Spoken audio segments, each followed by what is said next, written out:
wealth of Africa that was taken out of Namibia for 10 years while the British delayed independence and stopped the wealth of Namibia in Europe.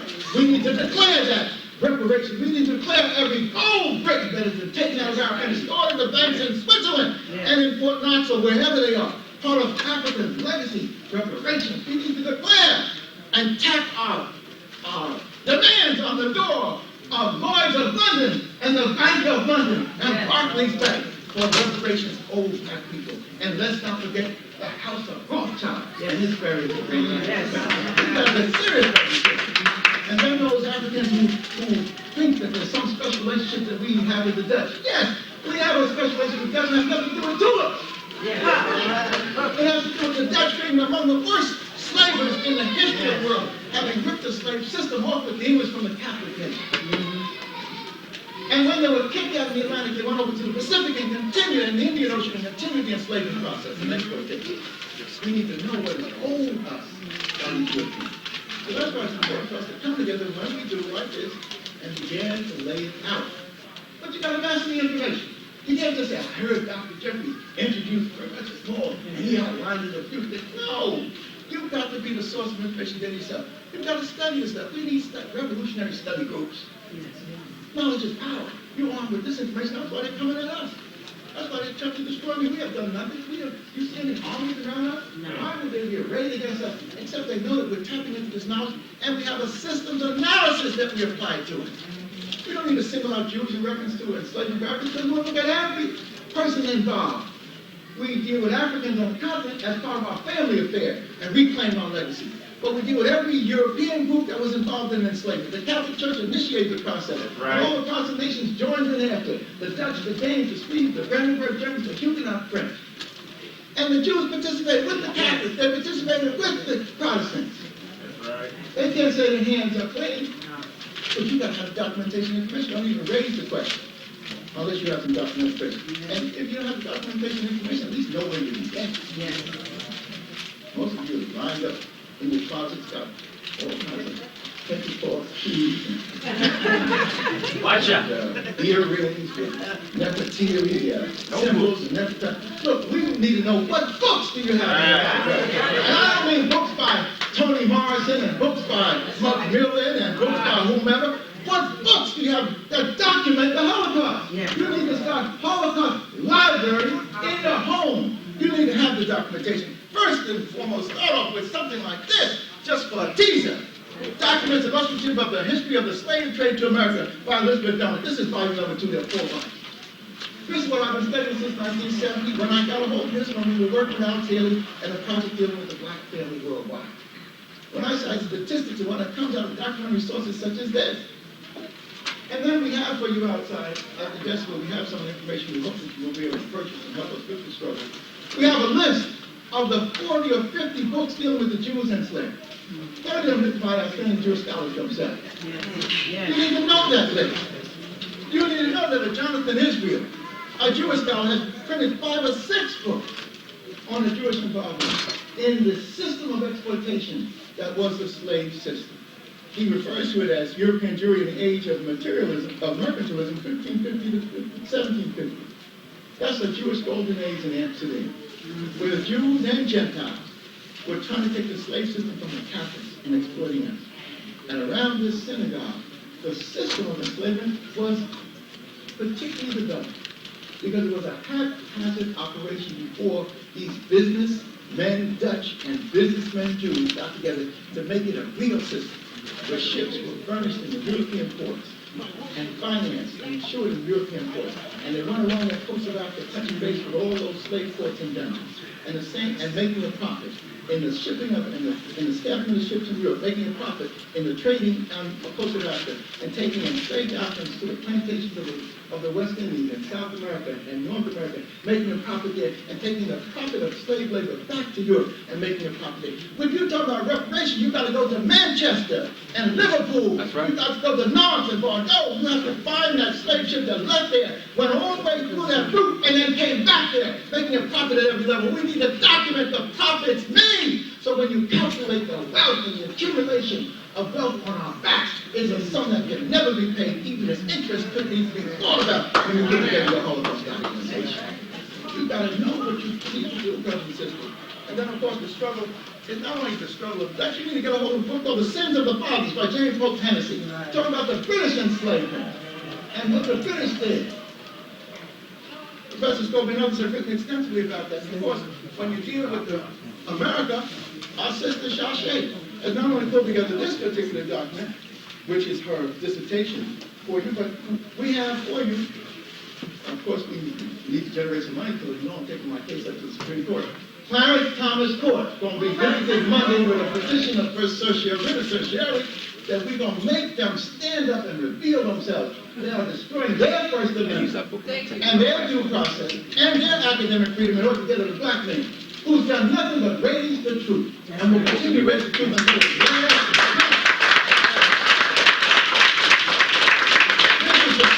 statement overview of the Jewish role in the continuity of the international slave trade. Slave trade says, use it with discretion. It's for your library. It's not for you to put on the press and take it to the New York Times. This is what Sister Shashi provided for me in 1990 when the struggle was at its hottest and people were running from it. Sister walked up and said, I'm going to provide the brothers with ammunition. And she did. And it was published in the City Sun in New York. Other people ran away. Shashi ran to me, got busy, and provided the art. So she's got her book, Criminalizing the Race, and we're talking about our brothers in prison now. They're going to kill our brother on Marcus Garvey's birthday. This is criminal, but this is what to be expecting from the trapezoid. You have to understand. Look out. And as I try to wind it down to Brother Small, you're going to have to deal with South Africa. We're going to have to deal with it. You're going to have to know the distinction between Winnie Mandela's South Africa and her future for South Africa and Nelson Mandela. This is not to put the brother down, but the brother is the product of another progressive struggle of the 50s and 60s. Winnie is the product of a struggle of the 70s and 80s, symbolized by Steve Biko, who gave his life in that struggle in the Black Conscious Movement when they bashed his brains out. But before they did, he left us with empowering words and thoughts and ideas. And among those was this thing. The most potent weapon in the hands of the oppressor is the mind of the oppressed. The mind of the oppressed. This is what our sister knows and feels. So we need to begin to understand what she is all about. So we did a particular volume on South Africa. And we have some copies of the major article I did on that. But to get the Rand Lords and find out about those diamonds out of Africa, and how they use that to build Anglo-American, etc. Master the knowledge. And so you can tap into some of this information. Brother Smalls will be delivering his particular understanding. We have this information out there for you. Blacks Report in American Revolutionary War, the symbol and significance of that. And the other important document is Professor Scobie's statement on reparations. That's the one that deals with how much they paid. Right, out of the Caribbean, how they made the decision to have to cross how they pay the slave masters and not to pay the enslaved. And we were invited to a conference on reparations, the PanAfrican Conference on Reparations in Nigeria, that was in '93, and we were in court. And we could not attend Abiola's conference, but they did include our work, Professor Scobie's work, and they did include the opening speech. In this document, the first PanAfrican Conference on Reparations in Abuja, Nigeria. So we have some of this material available for you outside. It'll help us with legal struggle. It'll help us with our struggle at City College. It'll help you master and empower yourself with information that you need. Without further ado, the brother who has made it possible for me to stand strong. One side I got my brother Small, spiritual extension. Other side I got my physical brother Marlon, born of the same womb with my mother. With these two brothers, I can't lose. We are on a winning, triumphant path. Brother Small.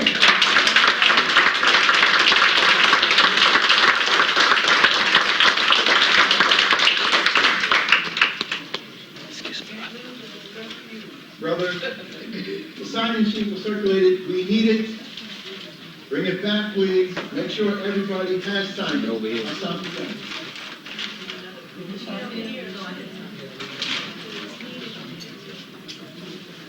What's that? Free the land. No justice? No peace. No peace. Today I'm to talk to you a little bit about post-slavery trauma syndrome, but first let me greet Queen Mother Moore, Sister Blakely, Brother Mary. I know Sister Africans left, but just out of respect for the Chokwe, good to see you. See my buddy Coltrane walked in. It's always good to be in the world with Coltrane as he kind of lifts me up with a lot of old memories. And it's good to be in the presence of all of you. Sister Hoover, who enlightened me a lot, and I certainly want to see the document you have because we would like to deal with that question in New York State. This question of post-slavery trauma syndrome is not a mystery to us. All of us suffers from it. I suffer from it. All of you suffer from it. You know that post means that which comes after. You know that slavery was a system of genocide that inflicted upon us some great harm and trauma. And you know that that trauma is continuous, and that's we call it a syndrome. And so we want to speak on it, thinking in terms of three critical areas.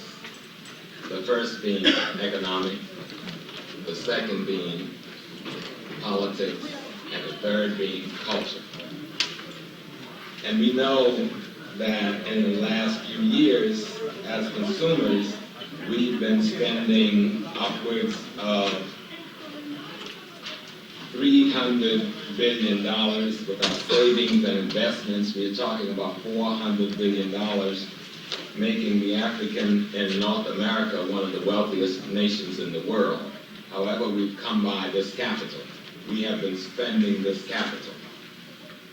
We know that politically, we have produced miracle after miracle. No people in our condition have been able to do in the short period of time we have done what we've done in a hostile, terrorist state, where we have gained control of at least political offices within his system, as well as to produce a protest political movement against that system, and also an underground revolutionary movement within that system. And we've caused more changes with our actions in the Constitution of the United States than any other force and any other people in this country. And we have defined their document for freedom in ways that it has produced more human articles or human amendments than any other persons, including those who framed the document. So we know we've got the political skills and we've got the political promise. That third one we've got a big problem with. Culture. Oh, there's been so much confusion around that question, the question of culture. I remember in the 60s where I stood. Then I was very young and just a little security officer with Ella Collins and OAU and working close with Zeta and Lumumba brothers who were in the leadership of the Panther Party at the time, and other brothers in other formations that may not do well to mention because their functions was a little different. I remember we were called sometimes when we did our certain thing, cultural nationalists. And those who in the public who knew Africa, when you were initiating how we should dress and how we should discuss and the kind of things we should do and how valuable culture was, you remember the stigma other people struggling put on us. And many of us thought that to be about culture after a while was a negative. We had confused the motive force for our political and economic behavior in such a way that we then put on the motor of that which we were fighting so that our political and economic behavior profited them and not us who were going to fight. Teach, James, teach. So when I say post-slavery trauma syndrome, I'm talking about the behaviors, the attitudes, the beliefs, the rituals, the kind of cultural determinants that we were forced to pick up during the period of physical incarceration in chains. We are still incarcerated. We are still enslaved. We are still prisoners of war. And actually, we should identify ourselves only as refugees because technically, under any international jurisprudence, we are refugees or prisoners of war. When we realize the tools we had to pick up psychologically, socially, politically, the kind of personality and attitudes we had to form, the kind of relationships we had to build, brother to brother, brother to sister, sister to sister, children to parents, parents to children, those little nuances and norms we had to develop to survive the cracker, to fool him, to mislead him, to survive to the next day. Many of those things, as well as the things that was put in our personality out of fear and terror and the trauma of the acts of fear, of terror that inflict fear on us, the physical act, the kind of things put into us as a result of that kind of terrorism. I mean by things in our habits and behaviors. I mean, when I was growing up on Acadia Plantation in Georgetown, South Carolina, and Mama would give me an extra beating or an extra slap if I was caught holding a conversation with somebody white. And there's two ways to take that. One, that they didn't like white people, which was quite true. And so they didn't want us talking to these people, which was quite true. But what was more true, they were trying to mold our behavior so that we stayed away from white folks because we knew the traditions of young African teenage males especially being found dead in the river, killed in the woods, lynched by the roads. Those who had these special relationships with white folks would almost always end up in these traumatic or fatal situations. So what our parents had to do is inflict fear on us and force us to quell certain kinds of behaviors that should be normal for any growing human being. But in order to keep us alive, they had to inflict this fear. Unfortunately now, because we haven't told our story well, and we haven't passed our history on, we still have the fear, we still have the negative reaction, and do not have the necessary political aggressive behavior to do the work we need to do, but we've forgotten why we got into this situation where this fear is so deeply rooted in us that we can't act out liberation activity in terms of our everyday movements. So, Mama was trying to save me. But this is another time now. This is not a time for me to hide or to be hidden or to suppress myself or to be suppressed in the face of the enemy. This is a time for me to be aggressive, for me to be formidable, for me to be without fear, for me to move into his territory and challenge him on my right to life, liberty, and the pursuit of happiness. But we've got to find out why we can't do that, because what has happened, even though grandmama and great-grandmama is no longer here, we are doing the same thing to our children out of habit because it has become a part of how we do things in the family. But because we don't know how it got in the family, and we don't know what purpose it served then, we don't know what to excise from the process of rearing children now. And you'll understand what that is. We all been through it. It wasn't just laid on me. It's laid on all of us. I've done it to my children. I have to check myself. I have 6. Raised them in Harlem to adulthood. Positive African revolutionary adulthood. And the struggling with them, I caught myself back and forth, inflicting upon them many of the things that had to come on me so that I might survive, but by putting on them, I'm now retarding their ability ability to survive as African liberators. So we need to understand our most immediate history. We must understand the greater history and the deeper history, but we need to understand the history of the last 3 or 4 generations. We in this room represent, for the most part, the first generation off of those plantations in the South. The first generation off. Many of us were born on them. Our children were the first to be born off of them. Those habits, those attitudes, those beliefs that we were forced to pick up there, we are carrying them on. The question Dr. Jeffries was raising about Africa, you know, we still have a discussion. Brother walked to me the other day, a brother I knew from the early 60s. He was with Malcolm. He was in the nation. And he came to me and said, Brother Small, he says, are we Africans or are we Nubians? I'm going to say that we are Nubians now. And he gave this long rationale.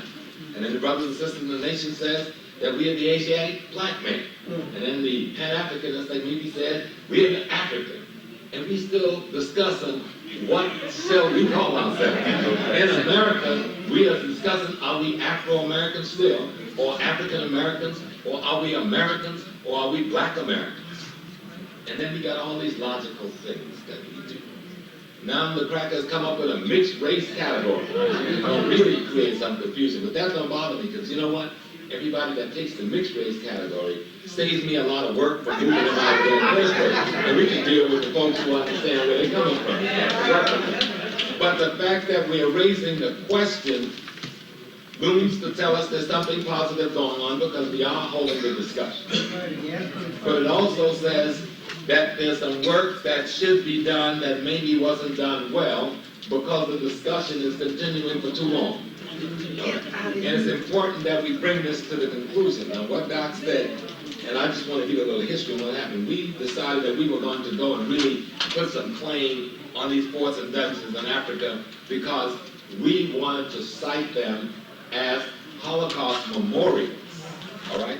Because we need ourselves to remember our pain.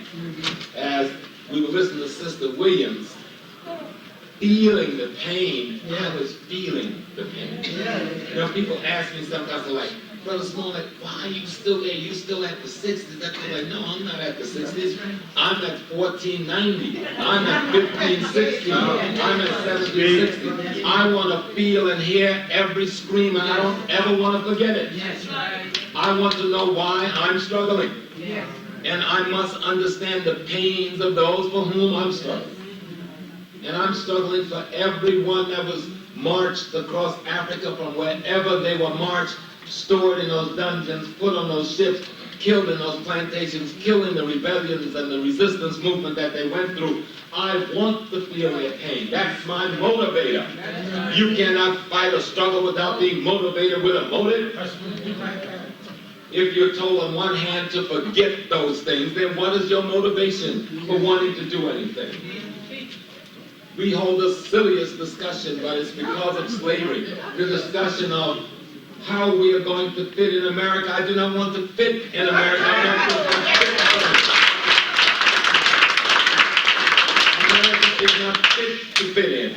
You, even the most radical of us, would not expect the Jews to fit in with the Nazis. Yet these people, what they did to us is much greater by 1,000% than what the Nazis did to the Jews.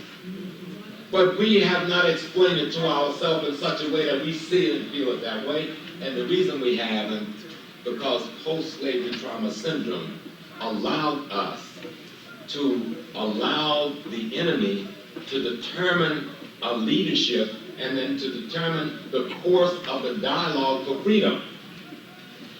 And that's important. They determine the course for the dialogue for freedom. Let me tell you what I mean. You remember when we were called Negro? And you remember we were struggling around the point of getting them to change the federal documents back in the 50s and the 60s. The Republic of New Africa was one of the leaders and just one of the proponents of this. And saying we wanted to be African and then African American. You know, we had to try to find a compromise point. Then Afro-Americans. And the cracker got real slick. Johnson jumped up there after Adam got on the bandwagon and a few other people and changed the documents almost overnight to black. But they changed something else that we didn't notice. And we didn't notice it because in this post-slavery trauma that tells one, you know, it's called, I think, is it the Helsinki syndrome, right? The Helsinki syndrome. Am I right on that? Yeah. Okay. Where if you brutalize someone so much to get the pain to psychologically go away, they identify themselves as a brutalizer and as something else is being brutalized. You understand what that is? Now we see that happens to sisters a lot who are molested. And this is not the touch sensitivity, but it still goes on for the same reason it went on in slavery. Black men imitate white men, black women imitate white women. They've been our role models. And we don't understand the degree to which they have been our role models. You can cite any critical deficiency in our community today that our men or women are doing, and you can find that same deficiency in the general white community that we are imitating. That's right. So what I want to deal with is like when we look at this whole piece of post-slavery trauma syndrome, we got to look at what effects this thing has had, especially on those of us who say we are the political vanguard, we are the political leaders, because this is critical. Now, when Johnson made the move and changed the thing from Negro to black, we had already got the Civil Rights Bill, the affirmative action, all that stuff passed. And it was passed under the guise of Negro being the operative word for whom this compensation of a sort was to take place. It was to give some enfranchisement to someone who had been recognized as been disenfranchised. But the slick trick was when they changed Negro on some documents to black, they changed it to minority on other documents. Right, that's right. That's right. Y'all miss it. Right. Some of us was talking about it, but people say, oh, y'all don't know what y'all talking about. I said, no. They switched the word. They put minorities in some places and then black in other places. So what they did effectively is says, yes, you won a major battle in America. You forced us to our knees in America. You Panther Party, Republican, New Africa, Malcolm X, you Fannie Lou Hamer, all of you. You forced us to our knees. You made us shame before the world. You forced us to make concessions. But we're going to take one small word out of our language system, and we're going to use that word to make sure that you who have just set up the situation for your enfranchisement end up being disenfranchised, because now we're going to call it minority, then we're going to classify all of these other people, white women, homosexuals, everybody else, people who did not have a grievance against the state because the state had not committed any particular crime against them, certainly not the crime for which we were struggling. And then we will pay the compensation to them and seek their alliance with us to make sure we can thwart your movement at its most critical moment. Right. Good point, brother. Good point. One of the problems when post-slavery trauma syndrome came into this, because we desired, based on that Helsinki syndrome, to become the inflictor of the pain rather than that which the pain was inflicted upon, which is normal and natural. That we then chose to be in partnership with the very diabolical, inhuman thing, both creature, individual, and system that we had fought against. All right. How could we want to be a part of the most exploiting, the most imperialist, the most colonialist, the greatest genociding political institution in the world when we were its primary victims? Now we have been so screwed up with the trauma of slavery that we say to them, boss, let me kill for you. Let me run your system of exploitation because I can do it better than you. I have a management style that you can't compete with. Just make me the CEO of the corporation that runs the bank, that's going to pay for the mercenaries, that's going to kill the brothers in Mozambique. No, that's where we ended up. And then on this side of that, those of us who picked up Jet and Ebony was proud to see us end up there because they were profiled as role models, and then we began to tell our children, be like this, and then the children start saying, y'all crazy. So our children created a revolution of their own called hip-hop and rap. All That right. has done more in the last All 10 right. years to get black kids off of dope and to get black kids head together than we've done in the last 10 years. That's right. That's right. But the white man told us that our children and this rap thing is bad and incorrect, and we began to beat up our own babies to check him so that he wouldn't be displeasing to the white man. And we haven't even analyzed the effects of rap as a protest movement, using the only instrument available, because psychologically they had told them, look at what I've done to you in the 60s. I've killed you, I've jailed your best. If you come at me, I'm going to do that to you. You can't come like the Panthers. You can't come like the Republic of New Africa. You can't come like Malcolm X. And the kids said, we'll come dancing.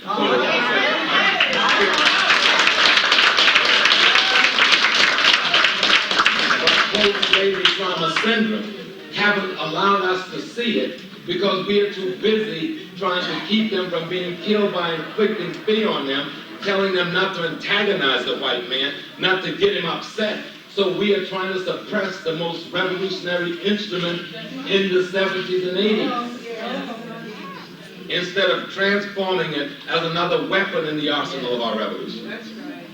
And we haven't done it well. Now, I know some brothers and sisters have supported these young brothers and sisters, and some have done it and used it. But I'm saying that enough of us haven't done it, and then those of us who've done it have not done it well enough. That's right. But it goes deeper than it. Let's talk about love. Yes. We think love is sexual brutalization and the sensation that comes therefrom. Come on. And we go right into gray hair time thinking that's the deep. Yeah. Bring your time. Bring your time. Gray hair time. I'm getting gray hair time too. I'll be 50 this year. I'm in Malcolm at 16, so gray hair time is a good time. I didn't think I was going to make 21 instead of getting 29. It's a good time, you know. But let's look at how we love. Let's look at how we make relationships. We build relationships like we don't want to have relationships. Come on. We don't build relationships for eternity.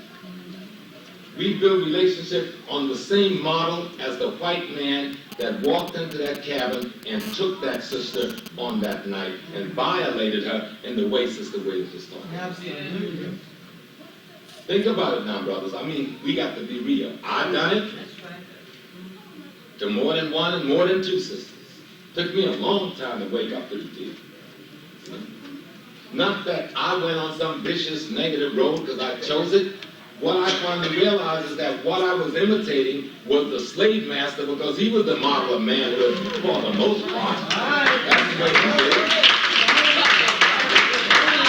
Go ahead. Now, most of us in this room have been in the revolution struggling for a long time, so we've hung with our family and hung with the children. Even the children we've had out of wedlock, we've hung with them, because I've got two out of before I got married, and I've hung with them. I'm still hanging with them. They had in their 30s, but Daddy's still in there trying to make sure they do the right thing. I don't care whether they want me. I'm Daddy forever. I tell them that. So I'm hanging in there. But we know that a lot of us haven't. And then we turn and look at the youngsters out there and say, well, you know that the morals have gone. How can something go they've never had? Hey, that's right. That's right. That white man, look at me. Yeah, I'm Native American and African, but I know some cracker walked through here because he had the right to do it based on his terrorism and his forcefulness on my mama, going back to all the mama sister was talking about. And when I look at that, what did he do? For 400 years, molest and rape and walk away from his children, even enslave and then molest and rape his own children. Y'all think about it now. This is who we are. We are a product of this behavior. And we were told through the actions of those carrying out that behavior that unless you behave like this, you will be killed. You will be brutalized. You will be denied possibility. And somebody in our ancestry had to make a decision to survive. Damn, we can't all bucket and die because then it's over. Yes, some of the sisters threw the babies in the sea and jumped in after them. And then some who was standing by the rail said, well, wait, I can't deny her the right to do that, but somebody got to bring a stop to this. Somebody got to be around to stop. We have to really look back damage the cracker has done to our psyche through the socialization process in his institution, from the church to the school.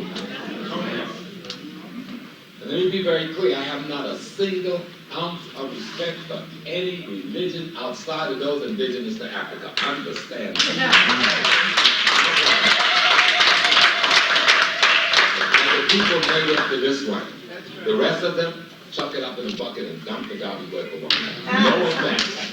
Let me tell you why I say it. Because if you had a squirrel that you had put in a situation of captivity and trained to be a rabbit, and kept him in rabbit behavior so long that he only saw himself in the context of being a rabbit, even if it was going to destroy him.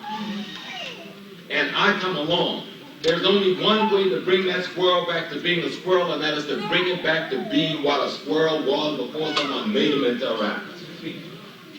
Now there's no way we can be half Africans. Either we are Africans or we aren't. And unless we are clear on that question, for what then are we fighting? To be in partnership with the murderers? To help him design a better exploitation system for our stupid selves? That's what we have been doing. That's exactly what we have been doing.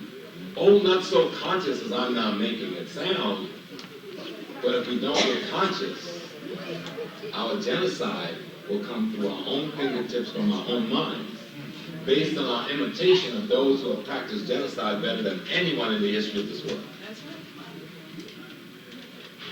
But again, back to love, because I don't want to leave that too light.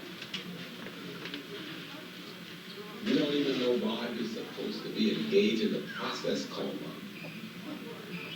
We have confused the European concept of lust and sexual encounters with love. And we build families on these principles. Now, we've been lucky that Christianity and Judaism and Islam, which are nothing more than fragments from the periphery of the African cultural system that we sometimes call voodoo, fragments from the periphery of that system. There's enough left there that we've been able to use some of those ethical, moral precepts, which did come out of the bowels of our histology, to help us in the system. But it should be obvious to us now that it does not have enough, none of them combined, to liberate us. If it did, we would be a liberated people. And we're not. Because I remember meetings like this in the 60s. And we were discussing the very same thing. And we had less people going to prison then, less people dying from drugs then, less family breaking up then, less kids being homeless then, less single-parent families then. With all of the great victories we had, let's stop and look now. Yes, we did the effort. Yes, we won major victories. No, we did not implement those victories. And we can't lie to ourselves. God, I love the brothers and sisters who we've lost, from Fannie Lou to Zayd Sakur. I love them. And I know they were honest, and I know their hearts were great, and I know what they did, but their efforts were good. But let's not lie about a victory we haven't won. Let's not lie, because we're in a dangerous position, because the cracker at his most desperate moment, in all of his history, he has not been at a moment of this kind of desperation, because if he does not retake Africa and subdue the African American, his system is going to fall. And that means he's going to try to do both of those things as completely as possible, as soon as possible. And the only force in his way, let me be very honest without being arrogant, is the African American population, because for whatever reason, it is one of the most sophisticated political populations when it comes to dealing with, analyzing, and reacting to the politics of white supremacy and genocide. And it is probably because our growing up in the most vicious house of white supremacy in the world that we are equipped and psychologically qualified. But unless we understand the damage that has been done by the pains and traumas inflicted upon us by his behavior of inhumanity to man, we will continue to behave like the white man, even when we address like the African man and woman, even when we speak the language of revolution, we will not know how to love Queen Mother more. We just got through burying Sister Lewis, Sister Dorothy, in New York about 2 weeks ago. We had a memorial for a brother named Brother Bonsu Nate. Brother Bonsu go back to Malcolm. You can see this old man in Malcolm's been holding up that stick on here, since the days Malcolm was in the nation standing in front of his show. But how we ended up burying Brother Bonsu 6 weeks after his death, because no one found him dead in that apartment until 2.5 weeks after his death. And then another 3.5 weeks, we couldn't find a relative until through a friend calling to see about him and couldn't reach him, then called Florida to a niece, who then called the police department nearby and was told by them, Mr. Bonsu is dead. I had been trying to get the body for 3 weeks and say, in the name of the revolution, we got to bury him. Right. Me and Dr. Jeffries and the First World and the United African Movement. But, you know, because of all of the legalisms and things, we couldn't get the body, but we struggled with it. We finally got it, we raised the money, we buried the brother, and we gave him the honor. But it shouldn't have happened like that. It shouldn't have happened like that. And Bonsu was the one we know about because it happens like that all the time now. Because the fear the white man has inflicted upon us, that fear that don't let us even love one another. I've been married 25 years. I adore Carol, but I'll be honest, I still don't know how to love them. Be very honest. And I'm scared to be loved. Tell the truth, brother. I'm telling you, this is the deal. I am scared to get close. And we know where it comes from. If you got too close to a sister, they stole her away. If you got too close to a brother, they stole him away. If you got too close to your kids, that might be the one that they'll kill. They have inflicted some trauma on our psyche that we must examine. And we're going to unleash this thing and free our mind. Remember, freedom comes from two of their Greek letters. Freedom, liberate, free from the word to liberate, and dome from the word mind. Freedom means to liberate your mind, and then you can give yourself the state liberties you desire. But you can't do that until you liberate your mind. And what they have inflicted upon us. And we pretend it's not there. So we say, yeah, we're down with that. But we rationalize his interpretation of spirituality that was used throughout his history as a rationalization and a justification for his genocide, and say, well, we're going to transform the church with our Africanness. You ain't going to do it because you haven't done it to this. You need to have another ideological perspective on reality, and we have not looked to Africa for the ideological system that would liberate African people. We've looked everywhere except to those we said we want to liberate. We said, oh, we've been around millions of years. We said we've been the first, we started this, we did this.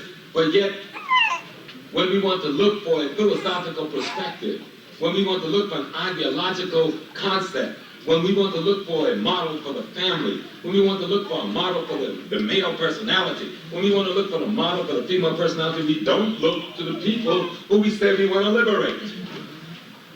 Nor to those we call the great and reverend ancestors. Why? Let me tell you a secret. You're not going to liberate me or any other African until you look to me for my motive force. That culture. Culture means to cultivate the best your ancestors has produced. Unless you find what the ancestors' best was on all of the pertinent questions of liberation, you cannot create a culture of liberation that's going to free African people. Y'all understand that? And I know some of us have been doing these things. But even those of us who've been trying to do it need to be reminded to do it better. And to the sisters, there's this big argument between the brothers and the sisters of who is the first and who is the highest and who is the lowest. All that dialogue comes from them. That craziness, that discussion is their discussion. Men, let's just look at the thing and be very honest. First 9 months in the world, you were in the belly of a woman. First 4 years on the planet, you were hanging off of her breast. The next 5 years, you were depending on her to feed you, wash your butt, change your clothes, and do all those other things you didn't want to be out of her sight without going into pain. From that point on, we've been trying to get back on the breast again and back in the womb again. Let's be honest. There's nothing we have wanted to be with more and intimately than our women. Who do you love more or care for more to the degree to which we can and know how to love and care than your mother, than your grandmother? All women, it's just that. I don't care how beautiful the body is shaped. I don't care how beautiful or not beautiful we say is shaped. I don't care how tall, short, heavy, skinny, not even the age. I remember Queen Mother, Dr. Jeffries took me for my first trip to West Africa. We went to an Ewe village in Togo. And he told us that Brother Small always says he's an Ewe. He's down there from South Carolina, Geechee boy. So, you know, this is his birthday. Well, these sisters started dancing. And no disrespect to the youngsters, but I started getting this gentle erection. Well, I was worried and all concerned and all fussed and carrying on. You know why? Because the sisters who were dancing was in their 70s, 80s, and 90s, and they turned me on. And then I realized, being in that culture, watching the rhythm of the ritual of love, age didn't have a damn thing to do with it. Looks didn't have a damn thing to do with it. None of the foolish notions that we picked up in this culture to judge our mothers by has anything to do with the love of the mother and the children. That just the fact of being the female is enough to make love come forth by any immeasurable margin. And that if we make our love unconditional for one another, without questioning in any way, we can begin to give up the fear of loving one another. We can begin to give up the fear of being loved by someone. Because by taking away for hundreds of years that which you love most, the way we dealt with not having that pain is to not love that thing most anymore. But in doing that, they forced us to build relationship not based on true love. So that when they come and take our babies away, we rationalize it with some intellectual thing about, well, we're better off with them in prison because we can't do nothing for them on the streets. We say this stuff. Yeah, we got to give some of them the gas chamber because they're dangerous to us. We are out there saying this stuff. Well, you know, they're mugging old ladies and they're killing. They're our babies. Whatever that behavior is, we were responsible for it. And if we haven't acted responsibly, then maybe we ought to go to prison and leave the babies free. So we got to change our way. I'm going to bring this to an end. I know y'all have been working all day. But post-slavery trauma syndrome really alludes to those socialization processes that we were put through by the state and individual terrorism of the white supremacist genociders in this and other nations. And that we have to become conscious and aware of these things in our personalities because they take on form in our organizational construction and become some of the very things that destroy some of the most critical organizations we've been able to put together. And the degree to which we can eradicate the white man's personality from our behavior and from our political and economic and cultural design is the degree to which we can take the formations we have and the ones that may be necessary to build for the liberation process and put into place a true vanguard party. Because reparations is so critical. And as Dr. Jeffries said, I want to repeat as I begin to wind to conclusion. We need the monetary reparation which now amounts to trillions of dollars from the United States, Britain, France, Belgians, and all of those that participated in the genocide of African peoples. We need, critically, to begin to define what body will begin to be the one that will be the recipient to manage that money. Because it can't come to individuals. It's got to be a trust fund for the people.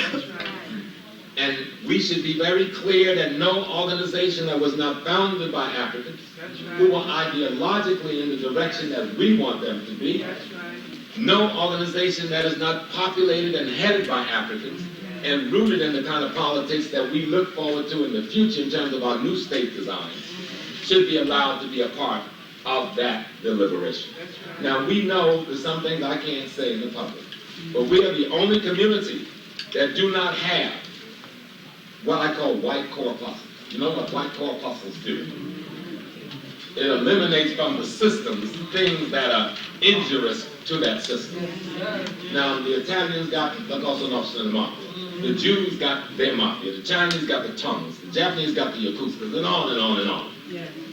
Except they are what we call petty bourgeois, out-of-control classes institutions. We need white corpuscles that's rooted in the well-being of the least of our people. Because we can't make it without that. And no way we can make it without that. Now let them unravel that there. But we are talking, even when it comes to family, that they may well have to be some reprocessing of faulty models into the ancestral realm for reprocessing that. But as we think on this reparations question, you know, Malcolm said it and others said it before Malcolm, land is the basis of all revolutions. So we cannot just talk reparations in terms of capital or monetary terms. We've got to talk about land in two contexts. Land in the Western Hemisphere, especially in North America, because we've earned that right, and most of us have the blood of the North American, and we need to begin to appeal from that space and place in our spiritual psyche to identify what our motive is, as well as from the African. But as Dr. Jeffries said, understand that the entire continent of Africa was enslaved, and especially after the Berlin Conference in the 1890s. And that the psyche of the African on the continent is as damaged, if not more damaged, than the psyche of the African in the diaspora. So let's get rid of the illusion that there's something happening home that would have not let Rwanda happen. What you saw in Rwanda was black-skinned Catholics operating from a French value system based on white supremacy, murdering themselves, as we have done, killing up to 10,000 to 15,000 of our young brothers and sisters in America every year for the last 5 years. Because they call it murder and make it individual, we don't see the heap of bodies when you add it all up. I'm not counting the people that died in the hospital because the medical care was in the hands of the enemy. I'm not counting the babies that died because we were into an abortion thing, not understanding that family planning was a part of the genocide program put together when Moynihan and them wrote their report, which thwarted the gains of the 60s. Then the numbers go high, into the 20s of thousands every year. This is war, but we don't see it as war. Somehow we confuse war with military activities on a battlefield. That's usually how you either initiate war or conclude war. But much of what is war happens with how you control the psyche of that which you are trying to bring under your domain. Y'all understand that? So we have to think of Africa in terms of the need for a liberation movement on that continent. Now, it may not necessarily take an armed liberating force in the initial stages, or at least not in the overt stages. But it will first take for us to claim unadulterately that no one on the planet Earth has the right to deny to the African and the diaspora his ancestral inheritance of a piece of that turf. And any state in that continent that don't in some reasonable piece of time, after we have raised the dialogue, respond, then we are forced to respond. Yes. And this is not threats, not talking. Some of us are already in the process of this process. But I'm saying we've got to make claim on Africa before the only way we can go to Africa is to be declared in some European metropolitan state. Amen. That is getting close to that. that was given to us by the creation itself. And last but not least, in the question of culture, to cultivate. What is it we are going to cultivate? And I'm saying that we don't even know what to cultivate until we begin to look into those ideological systems that our ancestors put together in Africa that we have confused as religions. If you have not studied Shango, if you've just been playing with it or being played with by it by someone who didn't know enough or cared enough, you may confuse yourself with worshiping some saint. But Shango was a concept of change and the bringing about of change even when it took the war axe to do it. That's right. You understand what I'm saying? We've got a culture that can make our revolutionary personality come alive, but we don't use it. When you think of Yemanya or Oshun, people say, well, that's the mother, and Yemanya is the mother, and Oshun is the god of love. It's deeper than that. It's deeper than that. It is the notion of motherhood and the power and authority over family and over community that is in the hands of the female who form the first layer of consciousness which dictates to the rest of our behavior for the rest of our life that they're talking about. If we get into the culture, we're going to find out something else, but you can't let the white homosexual community who are coming out of Brazil and other places saying, I'm a priest of Oshun, I'm a priest, teach you. That's right. As some of our people are doing. They say there's no color, and there is color. I didn't make me this way. I'm not blind. But the point I'm making is Dr. Jeffries has taught us, and he's a heck of a political scientist, and I got to speak on Dr. J because he's been painted, even to many of us in the struggle, we have missed this brother. I'm telling y'all. If the white man hadn't started beating up on y'all, would never paid attention to him. We've been out there a long time. And out there in the street, Lenny was never an ivory tower chump, spouting off no words. He was down with Tower Eater over in New Jersey. He was down with the Manpower over in New Jersey back in the 60s. He was down with the Black Power Conference in Jersey in the 60s. He was in the streets and of the streets. He went to San Jose and he set up a Black Studies department from scratch long before he came to the city. And it wasn't just an academic exercise. They had to arm themselves and take on the crackers and the Hells Angels when they came for them. And other kinds of things. We've been together and we haven't just walked soft. We've gone up and the crackers called me at City Council Muhammad. We're going to speak to Professor Small. We heard he's in charge of security for Leonard Jeffries. And they said, well, Professor Small, you know, we're going to handle the security of Leonard Jeffries, so we're not going to, we don't want you to bring any guns up here. So that's your problem, what you want. But nobody's going to handle the security of Leonard Jeffries but us. Columbia University says, y'all can't come call. Let us speak to Small. We don't want no guns in Columbia. So we said, fine. We won't bring no guns in Columbia. We'll simply bring black policemen who are part of our Sons of Africa who happen to have guns with your permission to be the security that night at Columbia. The only point I'm making, like, this is a bad dude. Dr. J is a bad dude. We held City College for 25 years against those crackers. 25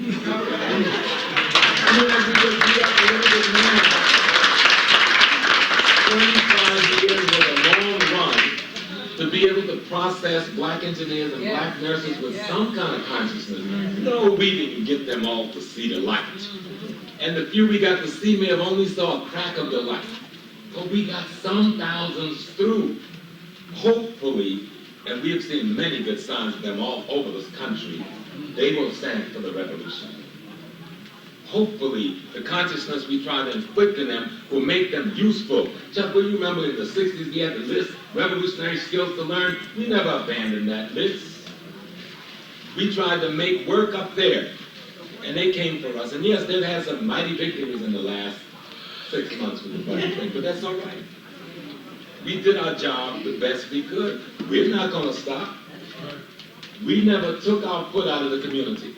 I'm in churches in Jersey and in Holland setting up black history study groups in churches and in basement. Dr. J is doing it, Shasha is doing it. We got a thing going on.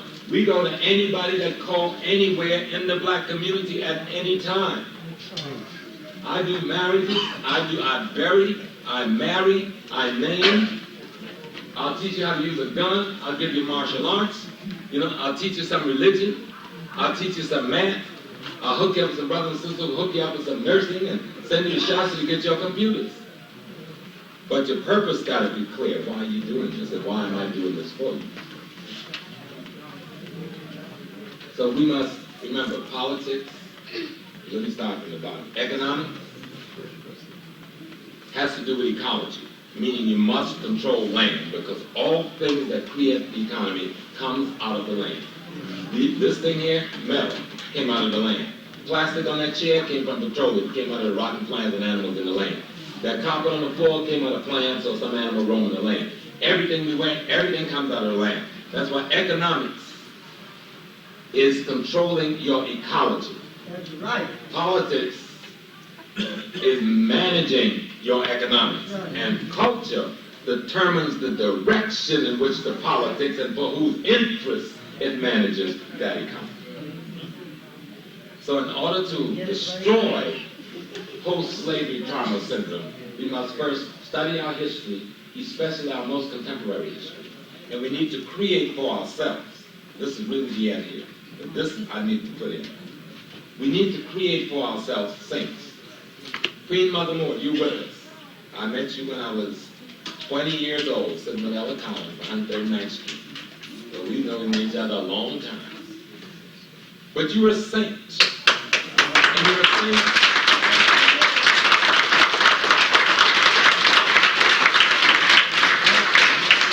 You're a saint because of your behavior and your activities and your consistency. And you will be noted as a saint because we are responsible to declare that to our future generation. But let me tell you a secret, if you don't do it, you're losing the ball game, because all of the history of all of the people in the world, where they have put up models and role models and paradigms for themselves, they have put it up out of their contemporary history to reflect upon so that they can act upon the quality and attributes that emanate from these things. Don't understand what I'm saying? So we can take Martin Luther King, not the model of Martin that the cracker has given us, the model of Martin that we know, and make him a deity or an Orisha or saint, whatever we want to call it, so that our kids understand what we mean when we say do a king thing. All right? We take Fannie Lou Hamer and let her become the goddess of political organization or organizing. So when you tell people, get down with Fannie Lou, they know, get your political organizing strategy together. Right. Okay? But we need to create the social language and the socializing paradigms for ourselves. And no one has had the greatness as the Africans in North America, because our situation forced us to have to be that great. But we have not been using the very things that the ancestors gave to us. You whine about what is a good woman? There ain't no community that got models like we got. Teach. No community. You can go from the slave shack to the tenement. And no community.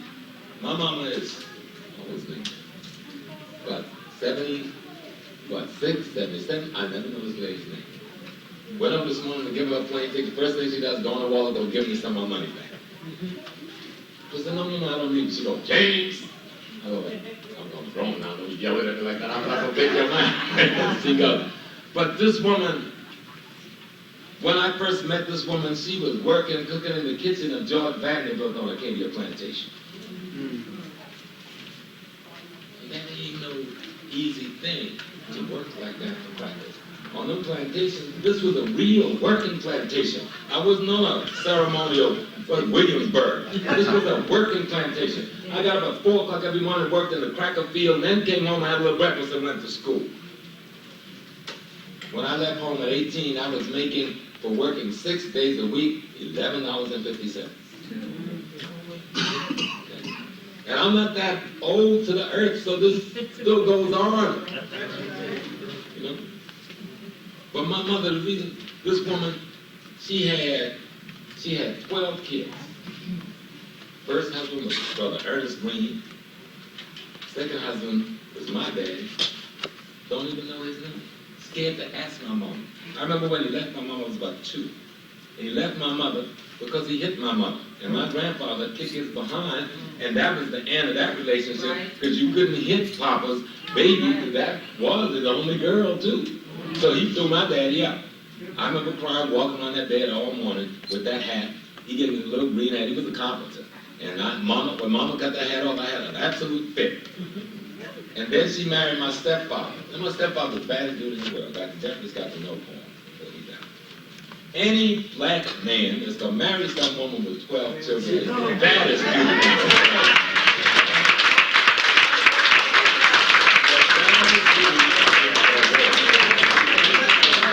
But this man married my mama with all of these children and helped to raise all of the children. And this woman, who was making about $25 a week cooking in his practice kitchen, worked her way through beauty school, driving about 40 miles every day before she went to work in the afternoon. And then came to New York and got a job in a beauty parlor downtown, not doing any of the things because we didn't have no money to set her up. So she was washing and brushing the comb and hanging the clothes up in the white shop and making some money. But make enough money to send my daddy to RCA electronic school, you understand? Then bring him on up here, and then to slowly bring us up here. But when I got up here, I met a woman already hooked up in following Malcolm. You understand? Already hooked up in the movement. She couldn't see her children doing anything else, even though some of us have gone astray from it. And I remember when I became the minister of Muslim Mosque Inc., she came and became my cook. Now, it took me a long time to figure out, but Mama was real sick. She didn't know what to poison mother ate because she cooked all her food, right? I didn't think of that then. I just thought she wanted to be around and make sure, what was going on. But no, she said, food. I know for eating my food, you was all right. This is a little lady who finished the 9th grade. Because in those days you didn't get to no 12th grade down there, 9th grade. But you have seen her probably thousands of times, because any rally or happening in Harlem, she did. And when we go to Malcolm's grave, she's bobbling there. I remember when she was this big, beautiful, smooth-skinned, big afro lady. Now she's a little bent over, her face is wrinkled, and her hair is gray. She's still got her afro. And she's still going to the same places that she was going to be. Still beautiful. This woman from the plantation who was born when there was no electric light and nobody had no TV and nobody had no radio, that is still there now, understanding Africa, understanding why I got to do what I got to do, have never, ever tugged me back. Ever, ever, ever. The most powerful thing we have in this race is the African woman. But the person who knows it least sometimes is you, the African woman. There can be no nation unless the woman understands the nature of your African womanness and explain it to us, because we need to understand it, but we can only understand it from you. That's right. That's very important. Because I'm fighting for the liberation of African people. I'm not fighting for the liberation of imitation European people. I'm fighting for the restoration of a human state that I truly believe that all people could live in if the African ideological perspective or philosophical perspective on how to deal with nature is the operative method for behavior. And only the African has proven with their Native American brothers and sisters and some Southern Asian brothers and sisters that they have the history to be in charge of such a system. And I know that sounds a little arrogant, but I'm really just trying to be historically honest. So I thank you for allowing me to impact on your ears, to impact on your psyche, to impact on your spirit. I hope that some of what I said had some usefulness in how we go forward. Reparations is absolutely necessary. But claiming the land, both here and at home, is absolutely necessary. We analyze in Africa so we don't fool ourselves and think there's something going on that is not going on. Africa needs to be liberated, and it needs to be liberated by African-thinking people. That doesn't mean we go arrogantly to the continent, telling brothers and sisters they don't know what they're doing. It means we create the kind of revolutionary relationship so that we assist them and they assist us in the worldwide liberation process for African people. Thank you very much.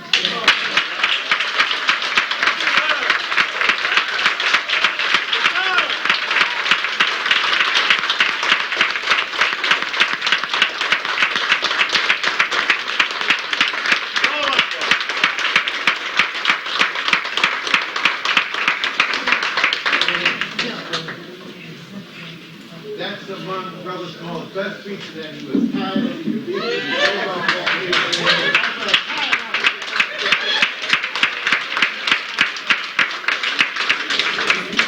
It was my first time hearing Dr. Small, and I thought that was just his usual presentation. It was absolutely dynamite. But I think being with NCOBRA and around people who are serious about reparations really bring out the best in people.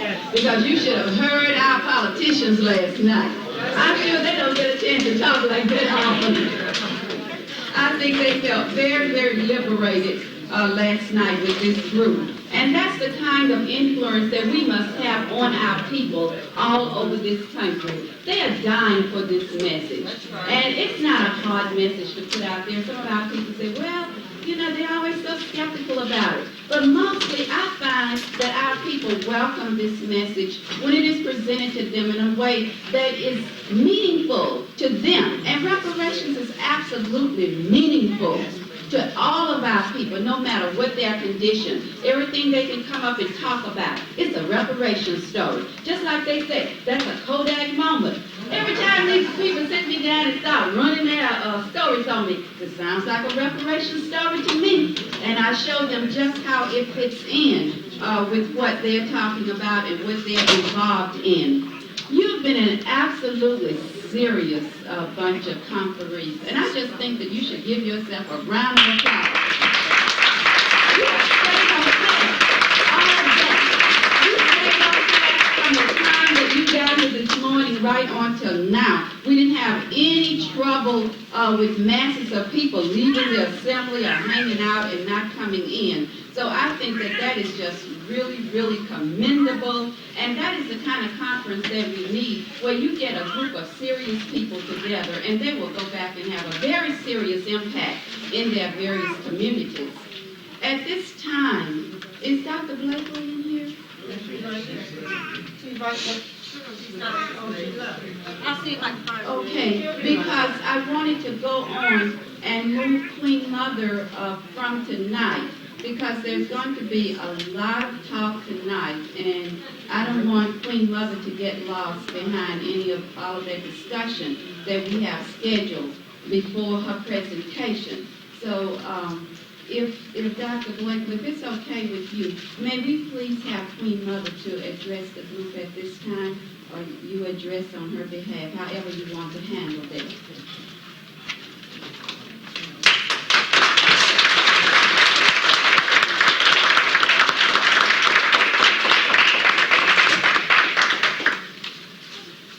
On behalf of Queen Mother Moore, our elder stateswoman of all African people, I'm the Shoyomi, I'm Dr. Deloise Blakely, also the Deputy Mayor of Harlem.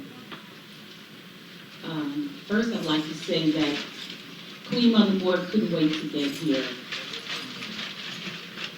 She enjoyed her training by coming, and she was very pleased that the brothers and sisters did not forget her and love her.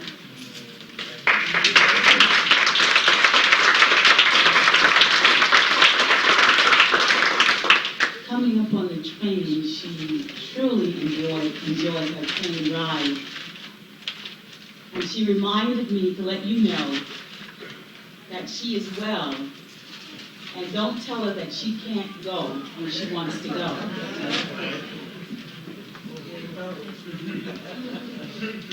When we arrived at the train station here in Pennsylvania, we were looking for our ride, and we had an announcement of letting everybody know that Queen Mother was in the station waiting to be picked up. And she was very pleased that at the train station, some of the brothers and sisters knew that she was there and came over to see her. Queen Mother Moore wants you to know that she is going to Beijing, China for the 4th World Women's Conference.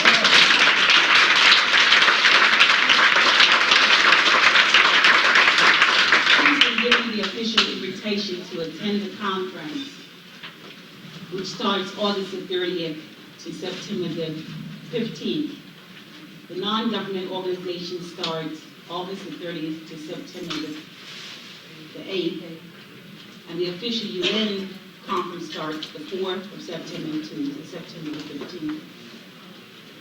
For us to do that, Queen Mother must be treated as a head of state.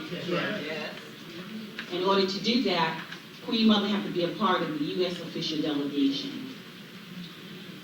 We're asking that you support her by sending a letter, which we brought a letter for support. You put it in your own words, but it must be done very quickly because they are formulating that delegation. Her application has been in, a part of that process, to President Bill Clinton. And we're saying that it's because for her to move at the age which now she is going into 97 years old of this particular month.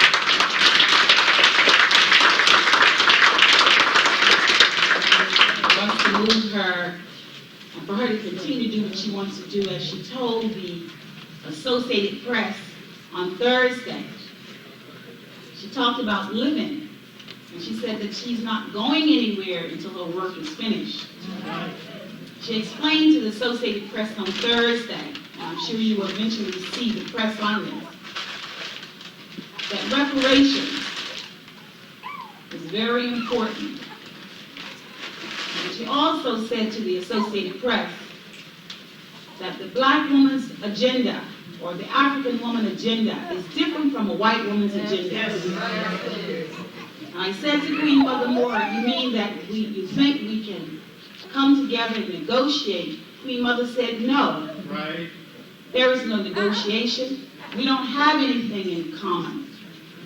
We are different. That's right. And so when you see the probing of the Associated Press report or interview on Queen Mother Moore, she was strong and alert. And he was surprised at her age of going into 97 that she understood, and she still understands to this moment, what time it is. Yes. And what hour of the day it is. And she's alert that she watches television, and she asks me questions about what's happening to our children, that they are killing each other. And as I discussed this with her, I said, Queen Mother, they are killing each other with new sneakers, brand name sneakers on their feet, and an ounce of gold around their necks. And Queen Mother said, what time of the day is it? What hour is it? We have to proclaim our children. There are our children that are dying in the streets. It's a war going on. And she said, we have to wake up. And she's gone to many meetings in New York and continue to say what time and what hour of the day it is. And I'm just pleased, and I think that when we arrived, some of the Queen sisters came to greet her. They greeted Queen Mother in tears. And I understood those tears, sisters, because there again, she's frail in terms of physical frailness, but she's strong and witty and very much alert. And we must value the hours that we have with her. The hours are very precious, and she realized that time is important, and it's how she spends time. She said to me 3 years ago, and I'm going to put it out to you again today, she wants to go throughout Africa for her last will and testament. We started the journey because she wanted to answer the phone because she never wanted to miss a telephone call. She fell and broke her hip. That slowed her down. But it's very important that we collectively listen to Queen Mother Moore and make sure that her will is fulfilled. It's a plan, and as we grab hands spiritually and we pray and reminiscing together from a spirituality base and a spirituality plane, Queen Mother constantly says, my work is not done yet. I'm not finished yet. And I must run. You must help me to run. But sisters and brothers, I can't run alone. Today we brought a young warrior, Brother Ali, with us. I can't do it alone. The family must support her concerns and her wants.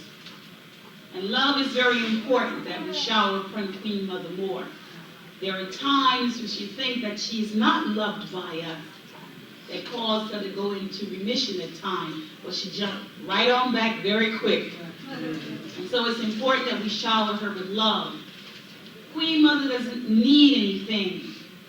She prepared even for her own leaving us, of placing $10,000 out of her $20,000 in savings to make sure that there is no hardship at the end of the road. But the love and making sure that she accomplished the goals and objectives that she has in her consciousness, we all have a role to play. And her destiny is constantly saying to her at this present moment that it's not over yet. And with that, I'm asking on you to make sure that she gets to Beijing, China, and that those letters are sent to Bill Clinton supporting her to be a part of that official delegation. And she has been given the invitation at the United Nations officially, a part of the NGO, the convener for the 40,000 women that are going to Beijing. And we just want the United Nations and the White House to realize the important role that she plays in our lives and the continue that she plays in our lives. And the delegation that's going with Queen Mother Moore is made up of 50 women, children, male, female, which makes up the columns of the world, coming from the Caribbean, coming from Africa, coming from Dimona, Israel, the Hebrew Israelite sisters, and then across the USA, which one of the sisters that is sitting next to her is going with that delegation. And it's important that that delegation represent all of us. The youngest male is the age of 13. The oldest male is the age of 17. He's a young minister. The youngest child that is going is 8 months old. The oldest one is approaching 97, Queen Mother Moore.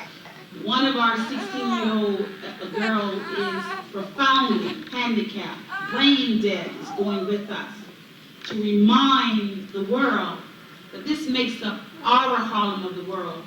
And Queen Mother made it very clear also to the Associated Press. The white woman cannot speak for us. We must speak for ourselves. And we must be in the position to speak for ourselves. And we must articulate on every level for ourselves. So there again, we want to adhere to that voice of Queen Mother Moore, that she'd be a part of that delegation and she'd be able to speak. And she was there in 75 at the first conference in Mexico, 85 in Nairobi, Kenya, all of the regional meetings, which I'm just getting back from St. Croix, meeting with the women of the Caribbean, which is very historical. And in Dakar, Senegal, at the ministerial level, meeting for 5,000 women, they wanted to hear from Queen Mother Moore. And one of the things she said at the United Nations at the last preparatory conference in March, before 1,900 women, we must not, and she had a press conference, which you usually don't have a press conference at the United Nations unless you're a head of state or a delegate. But Queen Mother Moore had a press conference in the United Nations declaring that we cannot leave our queen, our sister, Sister Winnie Mandela, the sister who bleed for the nation. And the sisters in Baltimore, Maryland, 5,000 women came together and held up in a high spirituality zone. And she's saying that she's a part of that delegation, and we have registered our Sister Winnie Mandela. And we're calling on you sisters and brothers to join the forces. And Queen Mother Moore has sent word to Brother Nelson Mandela to send Sister Queen Winnie Mandela to her side for counseling and for healing and to be amongst us with love and care. So I just wanted to share that with you. And I would like to echo again what hour of the day it is and what time it is, my sisters and brothers. And on behalf of Queen Mother Moore and our elder stateswomen of all African people, I would like to thank you.